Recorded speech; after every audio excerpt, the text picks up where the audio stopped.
Hello friends, चॅनलमध्ये पुन्हा एकदा तुमचं खूप खूप स्वागत.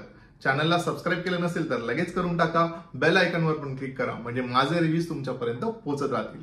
सो आज मी बोलणार आहे झापूक झुपूक ह्या मराठी फिल्म बद्दल, जी ह्याच आठवड्यात रिलीज झाली आहे आणि मी ती फिल्म पाहिली आहे आणि मला ती कशी वाटली हेच तुमच्या बरोबर शेअर करणार आहे. चला तर लगेच सुरू करूया.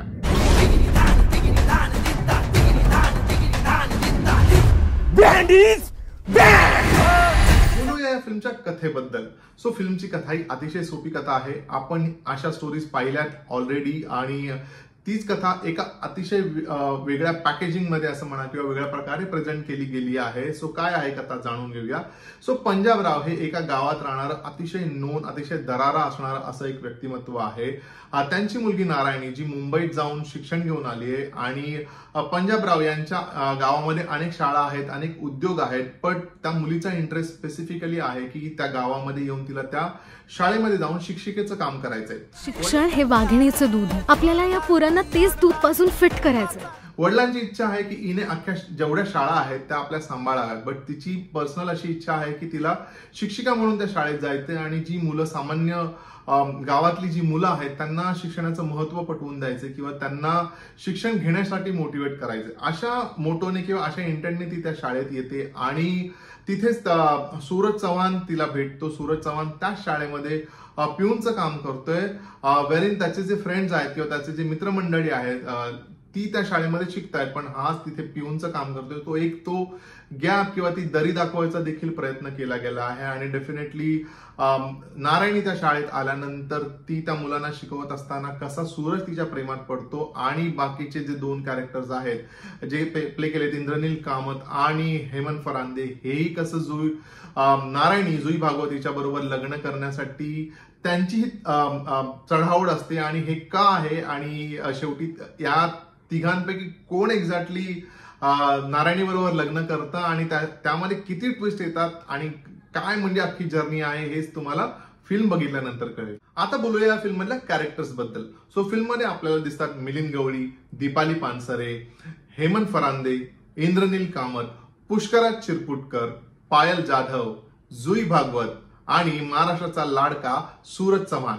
सो कशी आहेत सगळ्यांची कामं असं जर का सांगायचं झालं की मला कशी वाटली या सगळ्यांची कामं, तर मी म्हणेन की सगळ्यांनी अतिशय चोख काम केलंय. खरं सांगायचं तर प्रत्येकाने आपापला रोल हा अतिशय उत्तमरित्या केलाय. जुई भागवत ही स्पेशली स्क्रीनवर शी शाईन्स ऑन स्क्रीन. तिने खूप इजने किंवा अत्यंत नॅचरल पद्धतीने हा रोल केलाय असं मी म्हणेन. Hemant Farande also shines in his role. त्यानेही खूप चांगला विलनिश ग्रे शेड असलेलं कॅरेक्टर आहे, त्यांनी खूप उत्तमरित्या केलंय. शेखर हे जे कॅरेक्टर आहे जे इंद्रनील कामतने केलंय, तोही स्क्रीनवर त्याचा प्रेझेन्स खूप चांगला दिसलाय, त्यांनी उत्तम काम केलंय. त्यानंतर पायल जाधव हिने सूरज चव्हाणच्या बहिणीचा रोल केलाय आणि तिनेही हा रोल अतिशय खूप इजने प्ले केलाय असं मी म्हणेन. आणि राहिला आपला सूरज चव्हाण, ज्याबद्दल अख्खा महाराष्ट्र एक्सायटेड आहे की बाबा याने कसं काम केलंय. बिकॉज आपल्याला सगळ्यांना माहिती आहे की त्याची जर्नी काय आहे आणि कसं म्हणजे कुठून तो आलाय, त्याचं बॅकग्राऊंड काय आहे. सो त्याने कसं काम केलंय बिईंग अ नॉन ऍक्टर आहे असं मी म्हणतोय. बाकीचे हे सगळे ऍक्टर्स आहेत, त्यांनी काय थोडी कामं केली असतील, त्यामुळे स्क्रीन प्रेझेन्स त्यांना माहिती असेल किंवा कॅमेऱ्यासमोर उभं राहणं माहिती असेल, त्यामुळे त्यांचं तर ऑफकोर्स त्यांनी चांगला परफॉर्मन्स डिलिव्हर करायलाच हवा, विच इज काय म्हणतात एक्सपेक्टेड आहे त्यांच्याकडनं. पण सूरज चव्हाण जो अशा एका छोट्याशा गावातनं आलाय किंवा अशा फॅमिली बॅकग्राऊंड मधनं आलाय जिथे त्याचं शिक्षण फार काही झालेलं नाहीये, शिक्षण ऍक्च्युअली काही हर्डल असू शकत नाही, पण एक समज येण्यासाठी अशा अर्थाने मी म्हणतोय. आणि अशा सगळ्या काय म्हणतात एवढ्या सगळ्या ऍक्टर्स बरोबर येऊन काम करायचं, तेही एका इम्पॉर्टंट रोलमध्ये.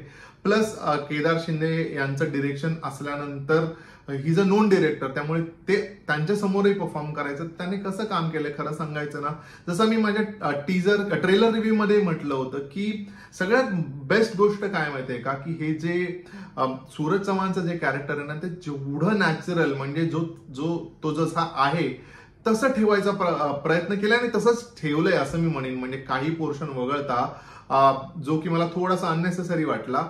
पण त्याचं कॅरेक्टर आहे ना, हे त्याला जो तो ऍक्च्युअल आहे त्याच्याबरोबर जे घडलंय तेच सगळे थ्रेड्स घेऊन त्याच्या भोवती ही स्टोरी अख्खी गुंफली गेली आहे.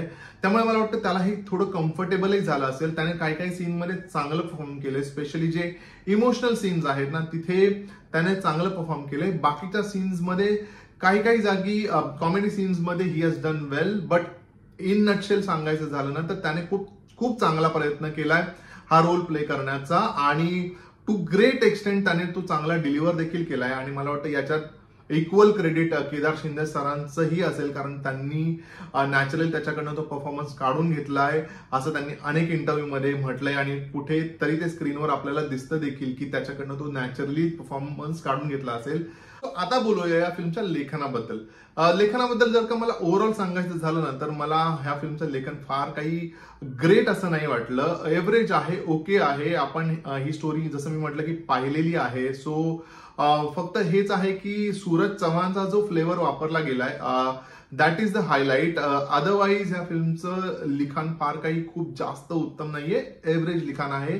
एका साध्या पद्धतीने, सिंपल पद्धतीने, कुठेही कॉम्प्लिकेट न करता एक स्टोरी लिहिली गेली आहे. प्रत्येक कॅरेक्टर त्या प्रकारे लिहिलं गेलंय. गुड पार्ट इज प्रत्येक कॅरेक्टरचं जे कॅरेक्टर बिल्डिंग आहे ते चांगलं आहे. त्यामुळे प्रत्येक कॅरेक्टर हे आपल्याला फिल्म संपल्यानंतर लक्षात राहतं. आता बोलूया फिल्मच्या दिग्दर्शनाबद्दल. सो केदार शिंदे यांनी ही फिल्म डिरेक्ट केली आहे आणि त्यांचा स्वतःचा फ्लेवर या फिल्ममध्ये आपल्याला दिसतोच. त्यांनी याआधी केलेल्या फिल्म्स, रिसेंटलीच आलेली बाई पण भारी देवा म्हणा किंवा अगबाई अरेच्या म्हणा, जत्रा म्हणा, महाराष्ट्र शाहीर म्हणा, अशा अनेक फिल्म्स त्यांनी केल्यात आणि त्यांचा एक स्पेशल टच या फिल्ममध्ये दिसतो. सीन्स हे काही सीन्स आपल्याला लक्षात राहतात, विशेष लक्षात राहतात. ज्या कॉमेडी मोमेंट्स आहेत किंवा लाईट मोमेंट्स आहेत, काही अतिशय हिलेरियस मोमेंट्स आहे आणि त्यांचा तो हातखंडा आहेच. कॉमेडी हा त्यांचा एक काय म्हणतात त्यांची स्पेशालिटी आहे आणि तीही या फिल्ममध्ये दिसते.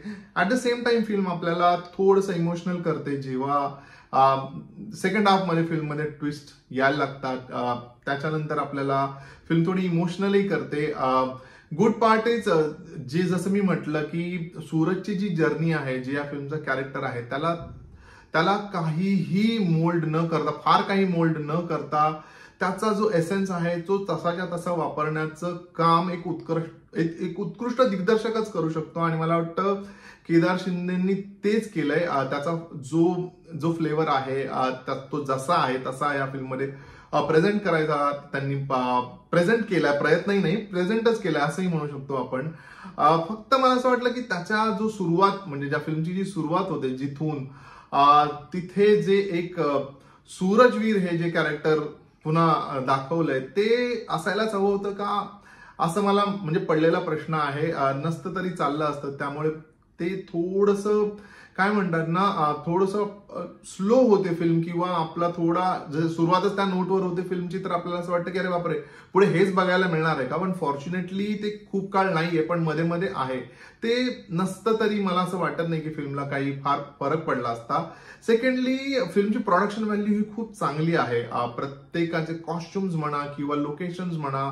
पण मला हे नाही कळलं की फिल्ममध्ये अतिशय मोजके सीन्स आहेत जिथे स्पेशल इफेक्ट वापरले गेलेत. स्पेशली आग लागण्याचे जे इफेक्ट आहेत ते एवढे सीमलेस का नाही आहेत. म्हणजे तिथे कुठेतरी हिरमोड होतो बघून की अरे एवढं चांगलं जिओ स्टुडिओ फिल्मच्या मागे उभा आहे, त्यांचं स्वतःचं प्रोडक्शन आहे, मग हा कॉम्प्रोमाइज का केलाय.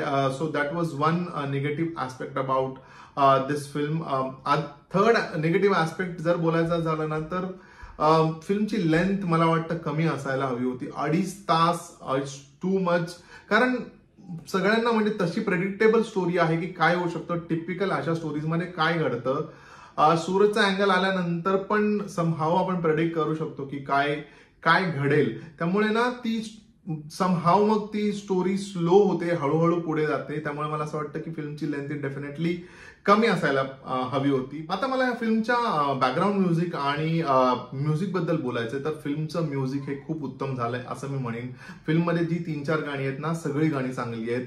वाजीव दादा हे गाणं विशेष गाजणार आहे यावर्षी आणि चंदन कांबळे त्यांनी जे हे गाणं केलंय ते ऍक्च्युली ऑलरेडी सगळीकडे फेमस होते, पण मला वाटतं सगळे डीजे ह्या गाण्यावर तुटून पडणार आहेत.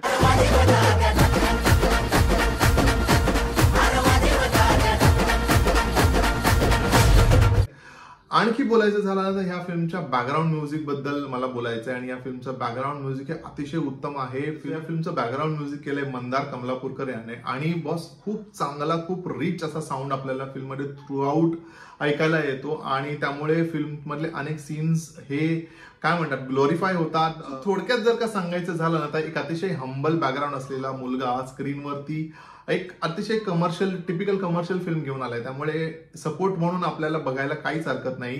अपार्ट फ्रॉम दॅट फिल्ममध्ये चांगला मसाला आहे, एंटरटेनमेंट आहे, लाईट मुवमेंट्स आहेत, फिल्मचं म्युझिक चांगलं आहे, प्रोडक्शन व्हॅल्यू चांगली आहे. त्यामुळे डेफिनेटली एकदा आपण जाऊन ही फिल्म पाहू शकतो. मी या फिल्मला देतोय 3 स्टार्स. सो फ्रेंड्स, हा होता माझा म्हणजे रवीचा व्ह्यू ऑन फिल्म छापूक चुपूक. तुम्ही फिल्म पाहिली आहे का आणि पाहिली असेल तर तुम्हाला कशी वाटली कॉमेंट करून सांगा. माझा रिव्ह्यू कसा वाटला यावर देखील तुमच्या प्रतिक्रिया मला कॉमेंट करून सांगा. व्हिडिओ आवडला असेल तर लाईक करा, चॅनलला लगेच सबस्क्राईब करा, व्हिडिओ अनेकांबरोबर शेअर करा. आपण भेटूया लवकरच. तोपर्यंत स्टे ट्यून्ड.